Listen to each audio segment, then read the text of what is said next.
Ay, actually may fish pond dyan na pwedeng buhayin. Mayroon po siyang dating fish pond. Oh. Ayan, dito po tayo mga katribya po sa Kamiling Tarlac. Ito po isa ako po ng birbira Ng barangay. Manupig. Kumbaga hati na siya, boundary. Ayun. Ay, manggahan pala dati. May mangga to. Mga Indian mango pa ang karaniwan. Malamig dito sa lugar ninyo, sir. Ayan, may mga malapit sa dilig. bundok eh. Meron na rin po kayo ritong tao. Meron na, may Meron na pa-farm na. Ayun. magbabantay. Ito yung sinasabi ko na ano. Meron pa lang kayong dating kung hindi mo pa pwedeng pala isda. Pwedeng buhayin yan na. Oo, fish pond. pwede. Ito. Tapos ito, taniman ng palay. Palay. Yung banda doon sa taas, yung gusto kong taniman ng fish, kung kakayanin. Apo, pwede naman siya. Basta importante lang naman meron pong tubig. Ayan, may balon dito. Mm-mm. May pondo ng balon. May ano rito. Doble-doble ng pala ko ng patubig. Wala pa ng problema. Kasi kung may isa nang nagiging ko nila pagka walang patubig, hindi tayo nagkukuha ng kalamansi. Airpat yun. Ayun po. Oo. Malapit na rin palang harvestin yung palay. Mga 2-3 linggo na lang yan. Pero hindi masyadong ano eh. Hindi masyado maganda ang palay. Oo. Oo nga, mahina ang laman niya. Maswerte na siguro makakuha niyan mga 20 kaban. Ang kadalasan niya pagka sa palay pagka mahina. Ito yan, pag yung diretso mo may drainage yan.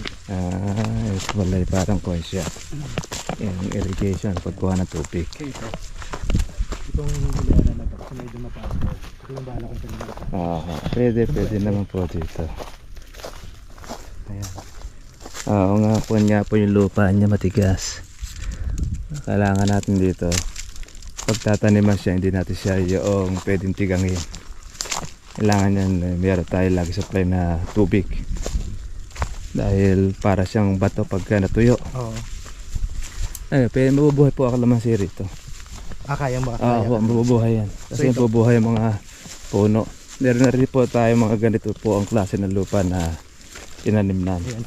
So ang balak ko sana namin itong hilera na to. Hindi sa dulo. Oo, pwede yan. I-clear nyo lang po itong gilid. Tabasin. Ay, dito. Apo kasi para po hindi po masyado malilima. Pero okay lang po yung meron kayong bakod. Okay naman to. Dahil mataas ang lugar nito. Pwede. Pwede ang kalamansi dyan. So pwede kalamansi? Pwede po. Gawin ninyo. Atong tutubigan po muna. Maganda yung herbicide muna to. Yung papatay muna natin yung damo bago siya taniman. Kung mapapaararuhan, mas maganda. Pag iba tunubigan tapos maararo, pwede rin. Pero kung hindi naman, pwede rin naman po siya na huhukayin. Yan, medyo matigas nga lang ang lupa. Hindi kagaya pagka naararo, malambot po siyang hukayin. Saka maganda rin po kumisa pagka nakukultivate po yung lupa. Ito pala yung klase ng lupa. Okay naman yung lupa niya. Huwag lang po siyang matutuyo. Malaki-laki rin po. Pati ito, yun. Diretso yan. Hanggang doon sa may... Yun, hanggang doon sa may baka. Merong 1 hektarya. Pagsasamahin. Dahil pahaba siya. Yung babae kasi kayang taniman. Actually yung burol na yan, amin din yan eh. Ayun po, pwede rin po yan. Sayang din yan yung space ng burol po na yan. Dahil ang kalamansi sa mga hills na ganito pwede. Tsaka nakakuha na po ito eh. Naka-assemble na eh. Di na po siya mahirap eh. Pwede nga natin ito yan. Dito tigi-tigi isang row ng kalamansi. Tapos sa kabila rin tigi-tigi isang row din. Ayun. Tapos doon sa kabila na yun. By row pala ang pwede natin gawin. 3x2 ang ating space. 3 meters po ang spacing tapos 2 po yung distance dito. Pero kaya pang magtanim ng kalamansi sa panahon ngayon? Pwede po dahil meron naman kayong patubig eh. Ang kalamansi naman Yan, basta po meron tubig, anytime yung pwede natin itanim. Okay. Hindi naman po kagaya na pagka tagulan lang tayong tatanim. Mas maganda rin sa tagulan kasi malilip ka sa patubig. Kaya lang, pagka mababa naman ang lugar na tataniman mo, mas risk naman panganim sa kalamansi, baka mamatay. Oo. Pero ito, mataas naman yung lugar ninyo, wala nang problema rito sa kalamansi. Kayang taniman ng Opo, kaya ito. Dahil meron naman kayong source of water, kaya po pwede po kayo makapagtanim. Ito, marami-rami rin po pwede pong ipasok dito na kalamansi. Tapos hanggang doon yun, no? Yung compound nyo na yun, ano? Yun, hanggang, ayan, pag yung May palibot may na yun. natural na boundary yan. Ayan. Ayun, may talahib. May talahib yun yung ano. Yan ang home boundary. Tapos yun sako pa. Sako pa yan. Doon po sa hills po na yun, pwede pa kayo magtanim po dyan ng mga 150 pieces pa yan. Na kalamansi. Oo, nakalamansi. Paakyat. Magandang gawan po ng kanya. Parang ganito style lang yan. Para kontrolado yung tubig. Magagali sa taas po yung tubig. Pababa. Maganda lang i-develop. Ano kaya kalamansi pwede i-ano rito? Kung suggest po na sa inyo yung pong XL. Kasi yung XL, balaki na siya. Tapos, mahigit sa tao pwede nyo na pong pag-anihan. XL. Opo, kasi itong lupa natin, mas maganda po yung malalaki para mabilis. Pag dumating po yung susunod po na tagulan, malakas na po resistensya ng kalamansi. Kasi ang kalamansi, pag maliit po yung punla niya, magandang hapon po. Father ko? Tatay po ninyo. Sila, mas malapit sila rito kasi sabi ko nga kami, San Fernando, Pampanga. Oo, malayo-layo nga. Father Sila ko, po Pangasinan. makakapag-monitor po dito. Ayun. Sabi ko nga po tayo, maganda po itong area ninyo. Mababa siya, kaya hindi po pwede pamahayan ng tubig yung pong kalamansi. Dahil nandito po yung mababa Diyan yung pondo. Oho. Sa Pangasinan din, nagkapag-ganito rin ng style doon na pinuntahan namin. Nakapagtanim din siya ng kalamansi. Pero yung lupa, Okay naman po sa yung lupa. Ang kulang po natin dito sa lupa, wag lang po natin ito tutuyuin. Halimbawa, kagaya nito. Tuyo siya, kaya masobrang tigas.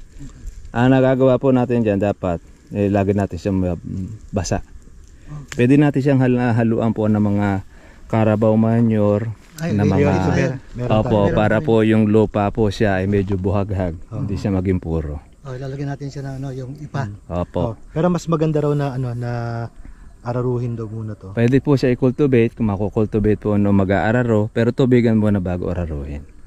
Para mabungkal siya, madali pong hukayin po yung itatanim na punla. Pero bago po araruhin, sabagay ito, makukuha na ito ng ng araro kahit di nyo i-herbicide Pagka kasi paararan nyo na, di na nyo na kailangan magpa-herbicide. Araro sir, yung guhit lang ganyan, araro. Ako po, yung cultivate siya. Cultivator ang tawag ko doon. Kumbaga, parang yung nililinang mo. Kung para dito sa nagbubukid, bago taniman, nililinang muna. Ayan. Ito naman, hindi naman siya kagaya yung tubig na tubig para malinang. Para parang mabuhang maging buhagag lang. Pwede naman natin ito bubutasan din. Kaya lang medyo matigas nga lang itong butasan. Ay sabi niya pa-analyze muna natin yung lupa. Pero may butas-butas na kami. May butas na po dyan. Opo. May butas na siya. Pwede yun. Pag natubigan nyo para madaling butasan, sukatan nyo po muna. Kaya ito, bayro na ito Isang tudling na yan, padiretso, 2x2. Hindi na siya sukat sir kasi yung terraced icon nito. Di na po. Lahat po ng mga bahagdan po na yun ang magiging tudling ng inyong kalamansi. Parang rice terraces. Opo, rice terraces. Kaya nga isang kanya, isang tudling. Pag ganun siya. Susundan nyo na yung ganito. Susundan nyo na siya. Gigitna na lang siya. Gigitna nyo na lang siya.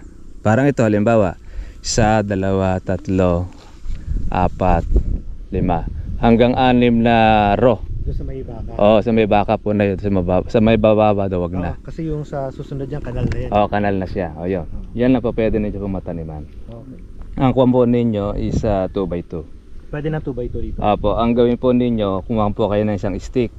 Stick po ng duruan po ng pwedeng talahib, pwedeng kawayan. Maiksi lang. Tapos, pag nasukatan ninyo, tuldusan ninyo. Bawa, bilang kayo, kung ilan yung may stickan ninyo, yun po yung magiging punla ninyo may tatanim. Okay. Tapos, pati rin po yung pwede nyo rin po siyang stickin din. Pwede ganito rin na paggawa ninyo.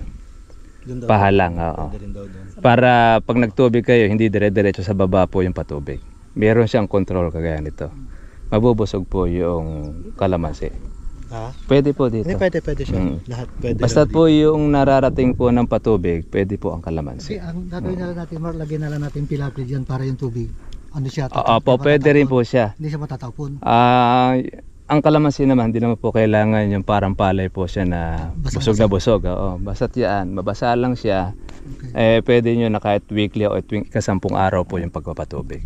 Oo. Ganun. Hindi kagaya sa palay. Pagka ito kasi ang palay po ay natuyo, magkakabitak-bitak. Pero ito, kung kasi po siya matigas, pwedeng weekly ang inyong magiging patubig. So pwedeng kapag kumuha tayo ng tubig doon, iuna muna sa taas tapos Pababa. na Pababa lang po yung inyo pong patubig. pababa na lang yung tubig niya. Para po mas ginhawa siya. Kung tumapon man siya, sa baba na lang. Doon manggagaling dito sa taas po yung tubig ninyo. I-clear, apo, i-clear na lang po ninyo ito pong gilid na ito para hindi po makaharang. Kahit di na siguro ibabaw. Yun lang mga nakalaylay. Apo, para hindi po tamaan po ng mga dahon or mga sanga yung pong kalamansi dito sa gilid. Pero hindi naman na natin masyadong gigilid na yung kalamansi. Dahil malililiman na po nito eh. Kasi ito maganda naman dahil open space. Tsaka yung araw. Pwede yan. May tumubo ka pala mangga dito, Deo. Pero kung yung pagtatanim, ano yung season, may na? Anytime po yan basta't may tubig. Oh. Ang patubig po kasi natin, bago yung kasi taniman niya, dapat tutubigan muna. Oh. Kailangan, parang yung madali pong butasan, tubigin nyo muna, tsaka nyo butasan. Tapos pagka nabutasan na po siya at malambot na, bago po nyo kuha na siya taniman, pusugin nyo po sa tubig po yung butas. Pati po yung pantanim ninyo, yung lupa, basahin nyo rin. Okay. Para hindi po siya masaktan. Yung Israel, pagtatanim ng mais, sir, na kan, yung parang araw yung ganyan, guhitan ng araro. Hindi na po, kahit di na po ito guhitan. Guhitan, di na. Makukuha nyo na po siya. Dahil ang susundan po ninyo ito yung gitna. Oh, okay. Yan na po ang pinakasukat na ninyo. Bali, ang magiging distance na lang po ninyo kasi dito yung 2 meters, yung sa bayro. Ay, 2 meters ang distance. Distance po ng kalamansi. Oh. Kasi ito na po yung pinaka-spacing nyo eh. Ito Okay. yan eh.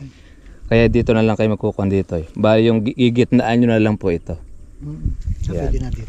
Pwede na po yan. Para yung tubig, paglalagay mo parang pilapil. Opo, kahit na tama po yung pong mga pilapil na yon, buhayin ninyo. Hindi matatapon ng tubig. Opo, magbukas lang po kayo ng isa para doon sa kabila. Okay. Kaya dito magagalang natin tubig, pababa po naman siya. Ginhawang tubigan ito. Para mayroon na isang gilid na lang. Opo, isang gilid. Yan na po pinakapilapil ninyo. Daanan na ng tubig mismo. Sige. Ayos po ito. Pati na rin po ito sa kabila, ganun din po din yung gawin. Para po, pwede kayo magtanim dito ng gulay. Okay. Yan po, yung kalamansi. Malilit pa kasi kalamansi, pwede nyo po siyang singitan po yan ng sili. Anong gulay yung po, pwede dito? pwede yung siling panigang, pwede po yung siling Taiwan, yung labuyo. Taiwan. Topping siya. Pwede rin po dyan ang pechay. Kasi ito maganda naman, nakakama para sa pechay eh. Pwede yan. Basta't kuwan lang. Kailangan lang yung masipag. Ikukultivate nga lang yung lupa. Kailangan ang tubig ang importante. Tubig po ang kuwan nyo dyan. Marami na kayo tubig dyan. Sa sili, kahit hindi na i-plat, hindi na. Hindi na po ipaplat. Parang ikukuha nyo lang, igigitna nyo lang siya. Kasi pagka po pag nagpatubig kayo, kasama na niya matutubigan po yung inyong gulay. Hindi na plastic marks. Hindi na po. Kasi po yung plastic na nilalatag po dyan, mainit po sa kalamansi yun. Yun po kasing plastic, pag yun ay nasikatan ng araw, magre-reflect po sa kalamansi. Kaya hindi rin po tayo naghahatol doon sa magtatanim ng kalamansi, maglalagay po ng plastic mark. Kasi experience na po natin sa mga nabisita natin yung ibang farm. Naglagay po noon, labansot po yung kanilang kalamansi. Tapos ang karamihan po ay dumilaw. Kasi hindi mo malalagyan po ng abono yung kalamansi mo pag mayroong plastic mark. Tapos yun lang gilid po na yun. Yung yung kalamansi na seedling, may available naman ang mapagbibili. Po, meron naman tayong makukuhanan kasi meron naman po tayong supplier po. Yung standard po natin po nila. Yun po yung kasi ang ating una munang kinawan, yung ating pagkukunan bago po tayo kumunod sa ating tutorial. Kasi kasi nagkaroon na interest po yung ating mga ka-farmers, meron tayong nakaredy po na punla na matatawagan. Para ganun po. Pagkakuhan po, pwede na po ninyo po itong kuhanin. Pabutasan, okay naman siya. Pagka po bubutasan na po ninyo, spray na po natin ng herbicide bago po butasan po. Kasi ipunda mo po na yan, kailangan mapatayin ninyo para pag nagtanim kayo ng kalamansi, hindi muna kayo mag-herbicide. Kasi kung ano sisibol pa lang yung damo, nakaporma na nakuha na yung kalamansi. So herbicide muna. Opo, herbicide, tapos tubig, Okay. tsaka yung hukay. Hukay tanim. Ang hukay po ninyo, hindi naman po kailangan yung malalim. Yung pong ating XL ang kanya pong lupa, para lang po yung sa pintura. Yung isang galong maliit. Ganun lang kalaki. Ganun lang po kalaki yung bilog niya. Quarter. Mga ganyan lang. Ayan, ganun lang yan. Yung galon to eh. Quarter yung kayo. Ayo, yung galon. Isang galon lang nakuha. Isang galon. Isang galon lang. Yung lalim, ganun lang ding halos. Parang isang dangka lang na mahigit. Tama-tama sana pimilutas na isang galon yung Oo, isang galon. Nga lang ba? Tingnan niya po natin binulas Tingnan niya. Tingnan natin. So, pagka okay ito nasusundin na Kaya niya. lang, hindi namin ginilit sa pilapil, sayang. Sayang. Hindi, testing lang naman nyo yan eh. Ito sa babaw na ito, pwede nyo. Siguro, matabang lupa yun nandyan. Dahil maganda yung damo eh. Ang pilapil naman dyan, isang Oo. kasi maluwag ang distance nito eh. Pwede kayo rito magdalawa. Bali dalawa, ano sir? Dalawang tudling yan, pwede. Kasi malapad naman pala eh. Para di masayang. Ito oh, Yan. yung kanang ito. Ito malaki ito. Pang poste ito eh. Mga ganun lang ang bilog. Mga ganun lang siya. Makikita nyo naman po yon. Tapos ito malalim pa. Dadagdagan nyo lang ng lupa. Hindi ba, kung kami diyan yung organic. Oo, yun. Lalagay nyo na po siya ng organ. Malalim nga ito. Pang kuwan ito pang drum size ang sukat. Pwede Napula, natin, hindi masasayang to sir. Hindi po masasayang. Lalagay nyo po siya ng pabao na yung organic. Organic. Pwede yan. Tapos patungan nyo po ng lupa. Po. Kung po yata mukhang 3x3. Sapat yan mga 2. Kahit maka 2 ano lang. Opo, mga 2 po siya. 2 meters. Hindi po siya Estimate masikip. yung mga ilang seedlings yung kayang punuin nito. Dito po, siguro po subukan muna natin po lahat mga 700. 700 to. Opo. Kasama Na ito. yung dito. Nandito, tapos yung nandun. Kaya mas maganda para sure, sukatan nyo muna, lagyan nyo ng mga stick. Bilangin nyo muna po yung mga stick. Okay. Para kung maubos yung stick na yon na 700, yun yung magiging bilang na pula natin. Okay. Para hindi kayo sosobra ng marami. Yung XL yun yung Opo, yun po yung mas magandang itanim. Kaya nga, nagunatan na namin. Kwanto, 52 ito eh. 52. Yung butas niya. Malaki pa nga po yung kanya, space. 2 meters pwede. Ito pwede pa kayo magkumpara ito. Malapad eh. Kabila doon sir. Kabilaan. Malagyan ng para pinaka-pilapil nito. Tsaka ito, yung pwede pa kayo maglagay dyan. Yasyasin nyo lang po yung kuwan niya. Tapos pinataniman ko lang yun. Ito. Okay lang yan. Nainyog, bata pa naman eh. Baka maunahan pa ng kalamansi natin yan. Dito ko yung sana dito sir eh. Harapan. Maganda sana sa nyog ninyo kuwan eh. Yung maliit lang, tawag rito. Dwarf coconut. Hindi masyadong tumatayo. Sabi ko, kung nakusunod kami yung dwarf, isikot nga dito. Pwede yan sa gilid. Pwede siyang kuwan din ng kalamansi, singitan din. Pagka yung dwarf coconut. Dito makakapagkuhan pa kayo rito ng isang tudli ng kalamansi. Isa pang dwarf dito, ano sir? Kahit din na. Okay na po yan. Kasi ikukuha nyo po dyan kalamansi eh. Para po kalamansi na rin. Kailangan linisin mo rotid na yun. Opo, payas-yas po ninyo yung kuwan na ito, paputol. Para hindi po makuha po yung mga dahon, malilima. Kasi yung araw naman dito, makakakuha sa umaga yan. Makakakain. Huwag lang dito sa gilid. Sira na yan, Mark, ano? Gilid na gilid. Sira na yan. Pwede kayo rito yung hose po na PVC.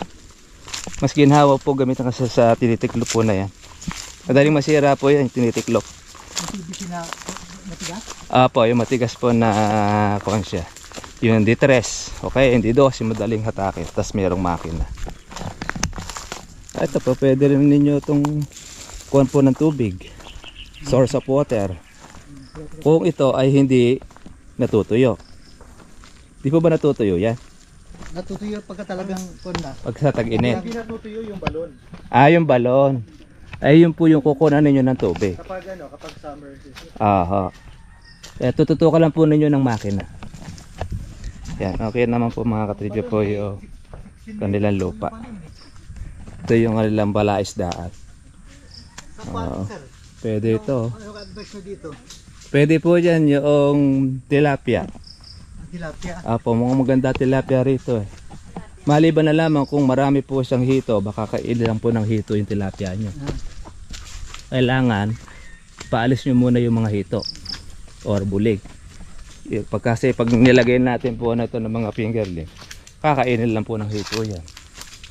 Yun, natutuyo yung bandang ano. April, May, yan. Pero meron naman po yung balon. Ayan, Yun naman ang pwede nyo pang hitit dyan, Ayan ang pang alaga. Nakakulong siya. Malalim. Tinan niya natin. 20 meters. Ay, nakasarado.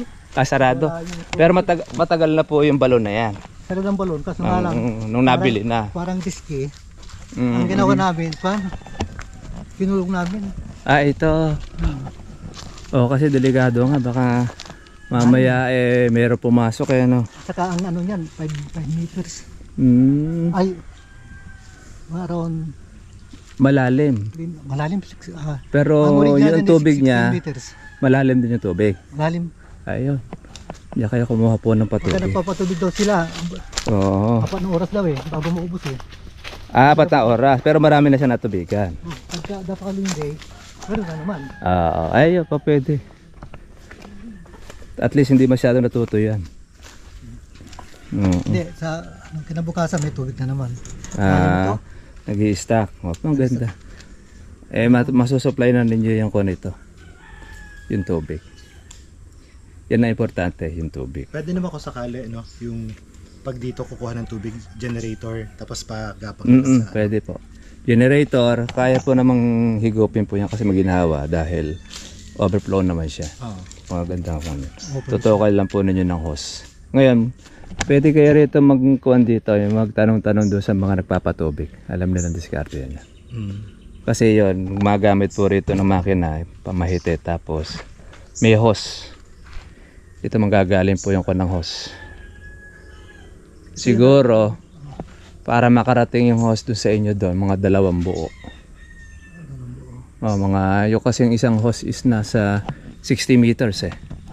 Mga 2 yon para mapatubigan yung pinakadulo ninyo. Na 3, Opo. Okay. Para doon sa may kuwan na yan. No? Ngayon, halimbawa naman ako lang bilhin na lang din uli kayo. Yung bang mga detiklop ninyo na okay pa, pwede pa ninyo magamit yan. Para askawan, pang emergency. Yung PVC pa. Mm. Sa bagay, unahin muna namin to. Ito Inuha nyo muna po ito. Pag naubos na yung tubig dito, saka ano. Tsaka po ninyo ikuha na siya. Para nun. Ang gawin nyo muna po, herbicide muna natin. Anong herbicide yung maganda? Yung pamateda mo, pwede po yan yung techburn. Mayroon techburn dyan. O kaya yung grasero, pwede rin yan. Ginagana namin sa demolition. Pwede rin yan, demolition. Basta't maganda po pagkapatay, yun ang gamitin ninyo.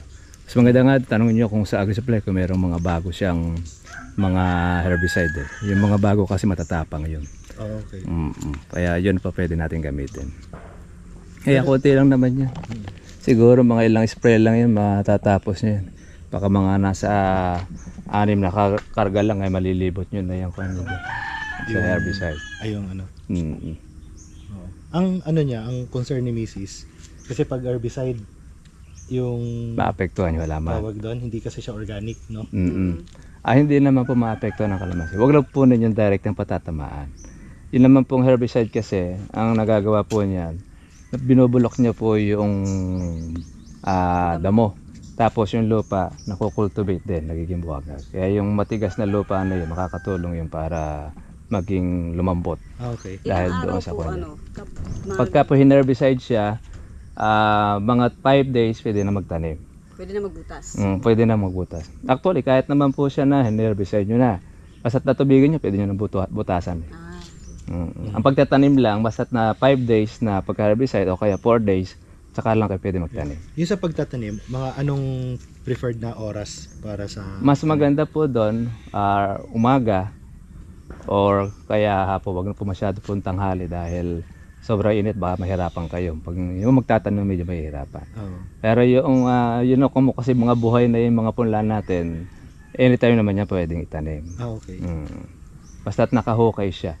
Kailangan lang po yung pong hukay niya, hindi po sobrang laki Hindi naman sobrang kitid. Kundi bagkus nga kahit yung katamtaman. Yung parang ano nga lang, kasing laki lang ng ano. Pwede yun. Ngayon, maliban na lang kasi kumisan, pag halimbawa, sobrang laki po kasi hukay natin. Pagka nag-uulanan, nai-stackan ng tubig, yun lalo na ito. Kaya kung minsan makita nyo, didilaw yung punla dahil natutubig siya.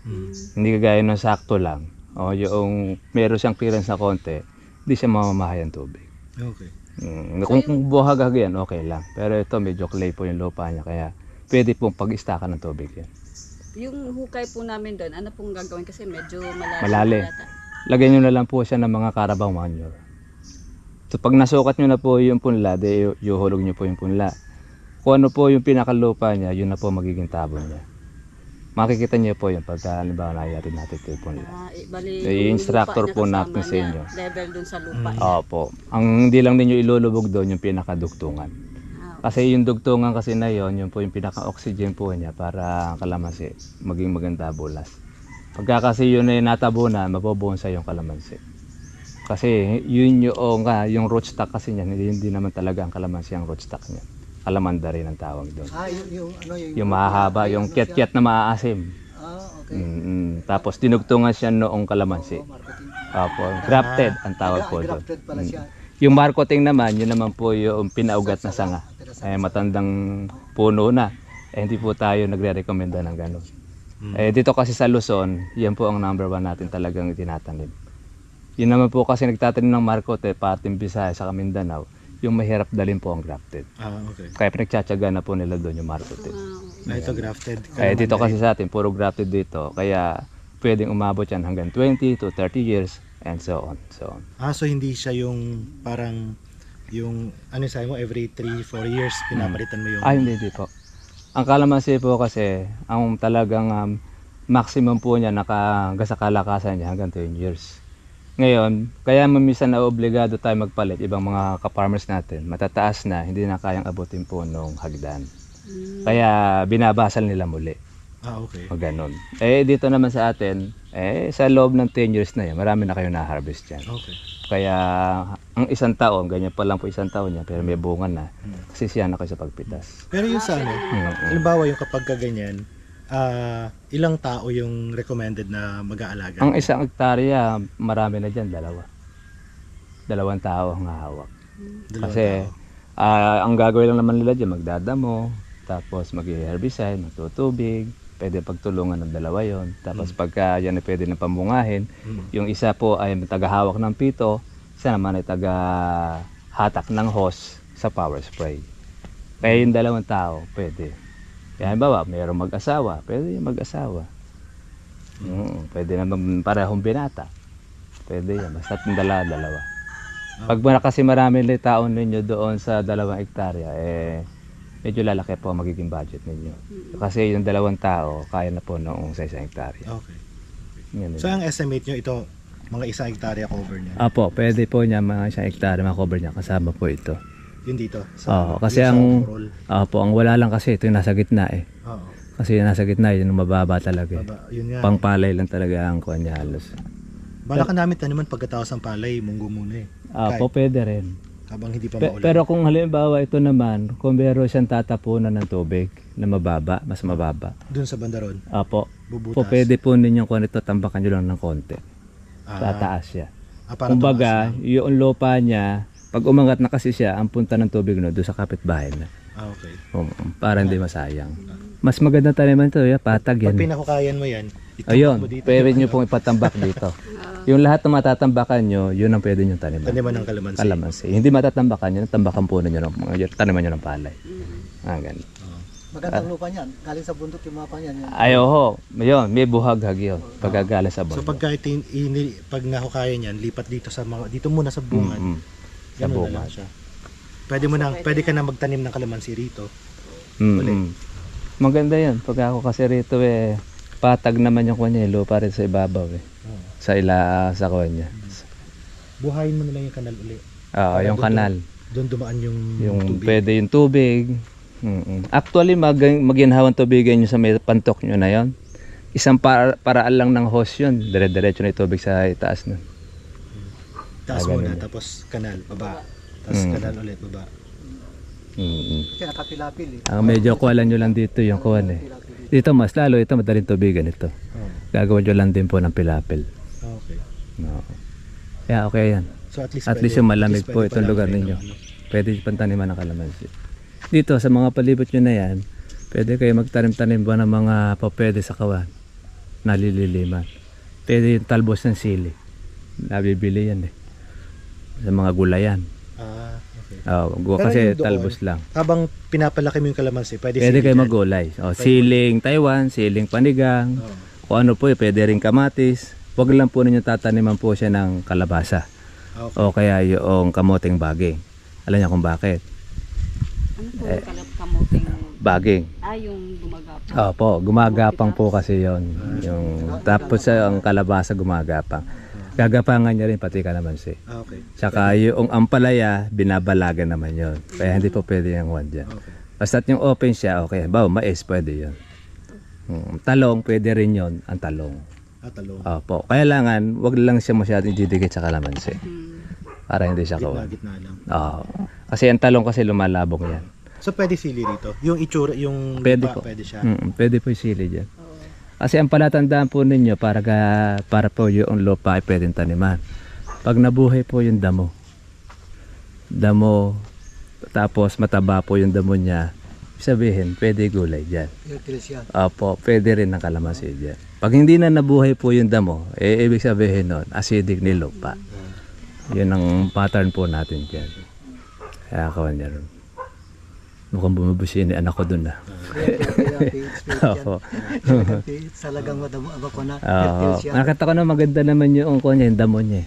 Okay. Hindi naman siya wala namang pataba eh. Tingnan niyo yung siguro, yung mahaba damo na yun, nandun yung sustansya ng kuwan, ng lupa. Kung ano yung mas makapal. Kung ano yung makapalang damo, nandun yung sustansya niya. Nandun ang kuwan nun. Ito, okay rin naman ito. At least malamig yung itong lugar niya. Pero parang malapit lang kay sa Pigar yan. Ito siya. Pwede rin maamoy nga eh. Oo, yun. Kaya pagpagawi rito yung hangin, naamoy nyo. Hindi naman maano sa ano yan. Hindi naman. Okay lang naman yan. Mas kuwan pa nga din yung manok eh. Sa manok kasi malakas din humakot ng lango yun. Ito hindi naman eh. Amoy lang naman ang medyo kalaban nyo lang. May time na wala naman. Kapag nagbubukas sila naglilinis, doon marami langaw. Yun naman, hindi naman masyadong kukuhan dito yun. Okay lang naman yun. Kami kasi, ano lang, siguro nakakadalo kami dito parang once or once twice a week. every month. Father totoo ko po yung yun. talaga nakakadalo dito. At least siya po yung magmamanage. Si tatay.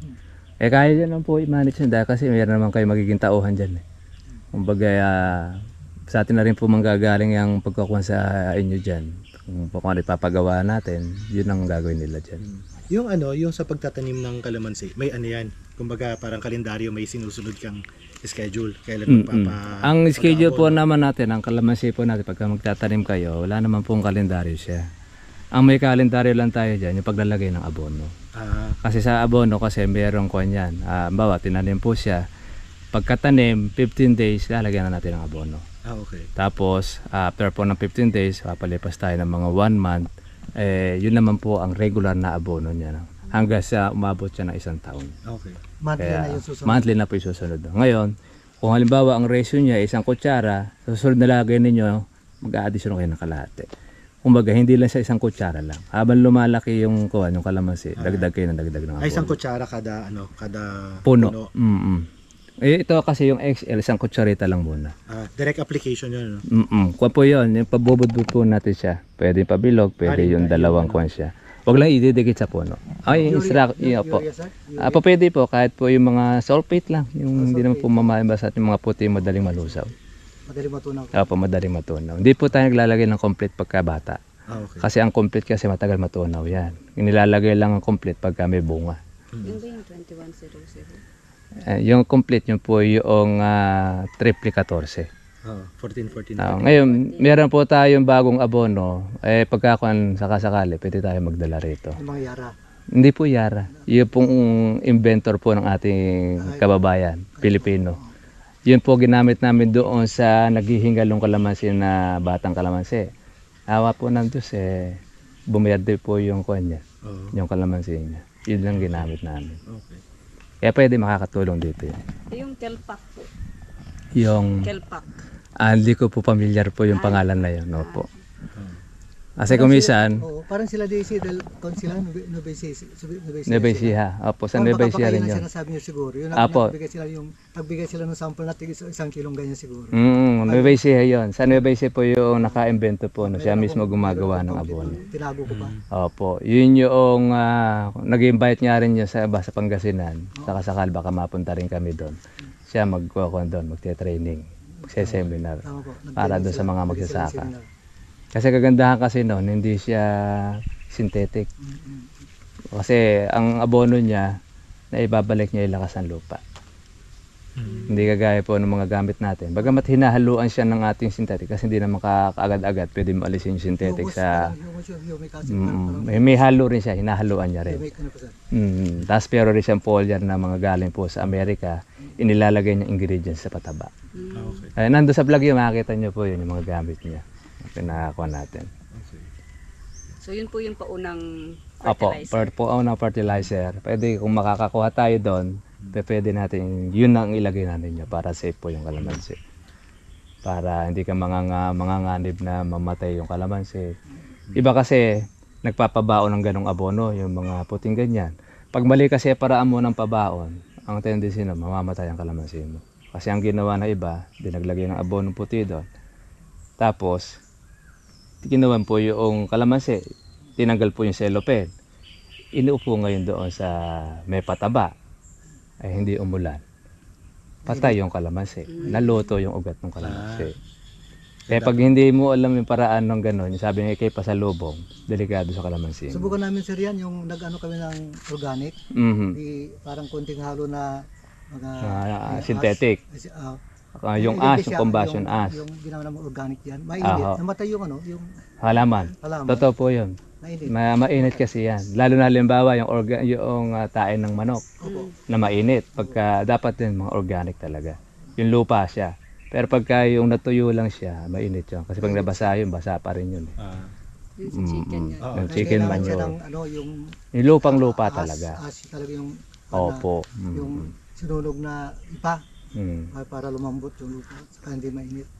Actually, yung po sinunog na ipa, hindi rin natin masyadong kinukuha yun eh. Nire-recommendan dahil mahina din, dahil acid din yung May kanya. acid. Yung raw siya talaga. Opo. Ang kuha talaga natin dyan, halos yung Carabao manure. Yun kasi ang halos sa kumpletong kuha talaga eh. Kung talaga magkukuha ka organic, kasi purong damo yun. Yung kinain ng kalabaw. Kalabaw. Baka pwede rin. Pwede rin baka, pwede rin ng kambing. Basta yung kumakain po siya ng damo. Magandang pataba yun. Okay. Kaya lang, dapat yung lupang-lupa nyo bago siya ilagay. Kumbaga yung compost na. Pero pagkasariwa po yung tayo ng kalabaw, ay acid yun. Mainit pa rin. Opo, mainit pa rin Kaya yun. pala namatay yung kamansi dyan. Oo. Dinurog Basa niya- pa. Dinurog niya yung tayo ng bakalan. Mm-mm. Sinabi niya, binasal niya. Opo. Sabi niya, dalawa lang natira doon sa kamansi. Kuya, sabi niya. Oo. Yan pala yung dahilan. Mainit po kasi pagkabasa. Kailangan dapat siya, yung talagang pulbos at lupa. Kasi yan. Opo. Yun ang safe. Kaya namatay pala yun. Mainit yan pagka po medyo basa pa yung konya. Ayun. So pag naghukay po kami, yung ano muna, yung cow manure. Pwede rin po ang cow manure. Actually, kahit din naman ninyo pasalubungan, mga taba na may lupa ninyo eh. Ngayon, kung marami naman kayong cow manure, kaya lang nyo pasasalubungan. Para hindi po masayang. Okay. Kasi sayang din naman yan. Dahil additional na pataba yan. Organic sa lupa. Pwede yun. So yung recommended dito, XL na ano? Opo, yung grafted para po mabilis po ninyo pagganihan.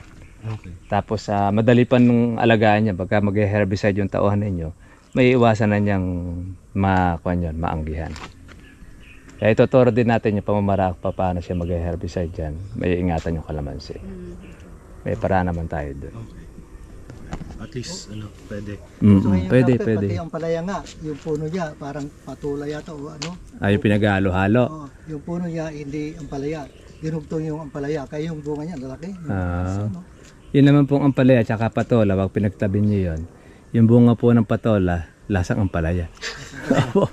pumapait po pag gano'n nagsasama sila. At yung puno sir, yung Oo, pinagdodugtungan. Eh sabi nga iba, nabubuhay nga, kaya lang naghahalo rin po yung lasa. Ang lasa ng bunga. O pwede, nagagawa naman po ng mga kuha natin yan, ng mga marurunong. So yung yung halimbawa, pag nagtanim ng kalamansi, pwedeng isabay mo na yung gulay or hindi pa? Wag Kuha muna, palipasin nyo muna siguro po ng mga up to 2 weeks. 2 weeks Opo, bago. para makuha, pwede na ninyong taniman po ng gulay. Actually, pwede rin kahit na may tanim na po siya ng kalamansi, pwede rin. Dahil di naman nakaka-apekto sa kuha niyan, Okay. sa bagong tanim. Okay. Bawa, kung meron na kayong pula po ng gulay, nagtanim kayo ng kalamansi, pwede nyo na sabay, basta't nakaprepare yung lupa. Lang. Para isang trabaho And lang. gitna ng Yung pagitan niya, pwede yun. yung distance ng ng city. Bawat distance po ng kalamansi, pwede nyo pong taniman. 2 meters yung Apo, nila. 2 meters po yung inyong sukat. Ginawa namin 3 eh. Oo. Malaki nga po eh. Sabi ko malaki yun eh. Magsusukat na lang tayo. Magkuha na lang kayo ng uli na Sukat na panibago. lang ulit tayo. Kasi hindi na ganun ka kahit mga ganyan kataas. na Apo, yung pag-uho kayo ninyo, huwag mo masyado malalim. Pambakod ng poste yung nahukay po dito. Pang drum size po yung sukat eh. Yan, pero kasi tayo pula kasi na drum size na malalaki pa sa atin. Siguro, akala Yung siguro, matataas doon kasi. Oo, ganun. Walang naman yan, para lang po siya yung galon po ng pintura, yung bilog niya. Ano yun, kailangan pang bakuran niya or hindi na, yung kalamansi? Yan po, wala naman po ba kayong kambing dito? Ayun ang Kapitbahay. Kapitbahay. Kapitbahay. Kung saan lang po yung merong kambing, doon lang ninyo bakuran. Hindi naman umiikot yung kambing para pumunta dyan. Para hindi naman kayo gumastos sa maraming bako. Baka, ang iniwasan natin sa baka, hindi naman siya kumakain ng kalamansi, yung matapakan siya. Hindi, pag nagtanim ka naman na dyan, pwede nung pagsabihan. Pwede nyo na pagsabihan po yung kapitbahay niyo. Sino pinakamo yung kambing kasi yung kasing kambing, pwede niya kainin yung kalamansi. Ngayon, pag halimbawa, hindi inaasahan, nakain po yung kalamansi ninyo, para kayo makaganti, di sahugan natin ang kalamansi kambing nila. Pero bibili ninyo yung kambing. Ganun yun. Okay. Ayun, yun lang naman po ang kuha natin sa kalamansi. Hindi naman siya mahirap alagaan, saka di ka tanim ng tanim. Yung sa harap. Yung sa harap ang Oo. kanya. Yung pwede palang paano rin yung sa harap. Saan? Gusto naming Dito, tingnan po Kasi natin. hindi kami Nakaka-harvest, nakakaani. Hindi, parang exploration pa yung una. parang hindi namin Mapaganda. hindi pa namin yung tawag doon. Yung mapag-ani ng... Mapuntuhan kung anong magandang itanim. Pwede itanim. Either tama yung tinanim, baka mali alaga. Oo, baka makuha po siya. Pagka ang lupa naman ay ganyan din, pats ganun doon, pwede po siya. Yun naman po ang palatandaan doon. Maliban na lamang, ayan, kasama natin ang aking baby. Ayan, aking panganay. Ayan, wala pang iiwanan, kaya sa ating farm visit. Gusto ni Ikaw. Anong cow? Kumusta raw? Gusto ni Ikaw. Kumusta raw yung kwan? Papakili ka pa kinder ka na. Medyo mainit lang. Kaya pinatingnan po sa atin po yung kanilang farm. Pwede sa kalamansi. Okay naman po. Yung lahat lang po ng mga mababang area ang hindi na lang po natin patataniman.